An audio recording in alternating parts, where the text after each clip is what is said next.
Welcome to learn IQ. আজকে আমি তোমাদের জন্য একটি গুরুত্বপূর্ণ ভিডিও নিয়ে এসেছি।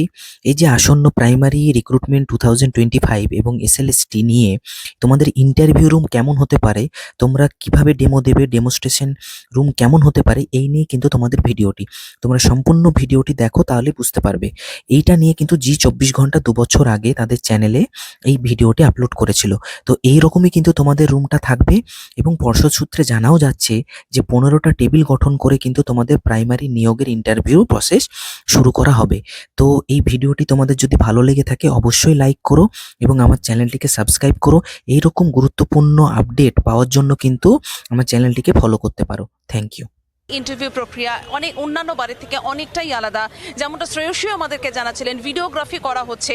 খুব গুরুত্বপূর্ণ যে বিষয়টি, যে মোট 5টি টেবিল রয়েছে ইন্টারভিউয়ের ক্ষেত্রে এবং প্রত্যেকটি টেবিলে রয়েছে ভিডিও ক্যামেরা এবং পর্ষদের ইন্টারভিউ রুমে জি24 ঘন্টা এক্সক্লুসিভ সেই ছবি আমরা জি24 ঘন্টার পর্দায় আপনাদের সামনে তুলে ধরছি। ছবি যে জায়গায় আমি এই মুহূর্তে দাঁড়িয়ে আছি, আর কিছুক্ষণের মধ্যেই কিন্তু এখানে শুরু হবে ইন্টারভিউ। অর্থাৎ এক্ষেত্রে দেখতে পাচ্ছ যে টেবিল 1 নাম্বার যে 1, সেই টেবিল নাম্বার 1-এর সামনে আমরা দাঁড়িয়ে রয়েছি এবং এখানেই কিন্তু আর কিছুক্ষণের মধ্যে ক্যান্ডিডেটরা যাদেরকে নিচে চেক করার পরে ভেতরে বসানো শুরু হয়ে গিয়েছে, তাদের ইন্টারভিউ প্রসেস শুরু হবে। তোমাকে 3টে মেন কম্পোনেন্ট বলে রাখি যে বিষয়গুলোর উপর বোর্ড জোর দিচ্ছে। দেখো, প্রথম হচ্ছে ভিডিও ক্যামেরা। প্রত্যেকটি টেবিলে, মোট 5টা টেবিলে আজ থেকে ইন্টারভিউ শুরু হবে এবং দেখতে পাচ্ছ যে সিসিটিভি ক্যামেরা লাগানো রয়েছে। অর্থাৎ একজন ক্যান্ডিডেট যখন তিনি আসবেন, এসে তিনি এই চেয়ারে বসবেন এবং ঠিক তার উল্টো দিকে যারা থাকবেন তারা হচ্ছেন পরীক্ষক। অর্থাৎ ওই চেয়ারগুলোতে তারা পরীক্ষা নেবেন এবং ক্যান্ডিডেট এখানে বসবেন এবং তিনি যে বসে তিনি কি বলছেন, কি করছেন, সমস্তটাই কিন্তু কার্যত এই যে সিসিটিভি ক্যামেরা রয়েছে, এই সিসিটিভি ক্যামেরার মাধ্যমে কিন্তু পুরোটাই ভিডিওগ্রাফি করা হবে। এক্ষেত্রে মোট 5টা টেবিলে কিন্তু হবে এই আজকের এই দুটো ভাগে করে আজকের যে ইন্টারভিউ প্রসেস, সেটা মোট 5টা টেবিলে চলবে এবং প্রত্যেকটা টেবিলের মাথার উপরেই কিন্তু এইভাবে সিসিটিভি ক্যামেরা রয়েছে। এছাড়া প্রত্যেকটা টেবিলের পাশে রয়েছে এইভাবে হোয়াইট বোর্ড এবং সেই হোয়াইট বোর্ডের সঙ্গে দেওয়া হয়েছে পেন এবং অবশ্যই সেক্ষেত্রে ডাস্টারও রয়েছে, যেটা একজন টিচারের পড়ানোর ক্ষেত্রে, যে কোনো ক্লাসরুম পড়ানোর ক্ষেত্রে খুব দরকারি। সেক্ষেত্রে অ্যাপটিটিউড টেস্টের জন্য 5 নম্বর রয়েছে।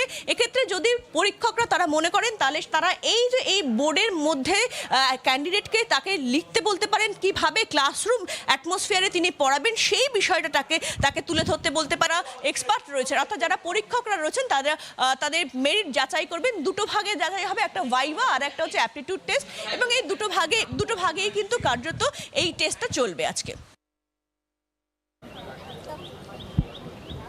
আমরা টোটালটা আপনারা জানেন ভিডিওগ্রাফি হচ্ছে। টোটাল প্রতিটি বোর্ড, আমাদের 5টা বোর্ড আছে। আজকে কলকাতা জেলার 100 জন ফার্স্ট হাফ, সেকেন্ড হাফ 100 জন, 200 জনের আজকে ইন্টারভিউ এবং টিচিং অ্যাপটিটিউড টেস্ট হবে। তার জন্য তারা নির্দিষ্ট স্থানে নিচে তারা বসছেন এবং তারপর নির্দিষ্ট টেবিল ওয়াইজ তাদের ভেরিফিকেশন হবে। তাদের সব তথ্য যাচাই হওয়ার পর যখন ভেরিফাইড হবে, ভেরিফাইড স্লিপ নিয়ে তারা কিন্তু নির্দিষ্ট টেবিল 5টা টেবিল আসবেন। আসার পর সেখানে আমাদের এক্সপার্টরা থাকবেন। এক্সপার্টরা তাদের ইন্টারভিউ এবং যে অ্যাপটিটিউড টেস্টের জন্য আমাদের এবার বোর্ডেরও ব্যবস্থা থাকছে। সেই বোর্ড থেকে আমাদের বিচারক যারা এক্সপার্ট থাকবেন তারা তাদের তাদের যোগ্যতা অনুযায়ী তারা তাদেরকে নাম্বার দেবেন এবং টিচিং অ্যাপটিটিউড টেস্ট করার জন্য তারা আমাদের যে বোর্ড আছে, বোর্ডটাকেও তারা ব্যবহার করতে পারেন। টোটালটা নির্ভর করছে এক্সপার্টদের উপর।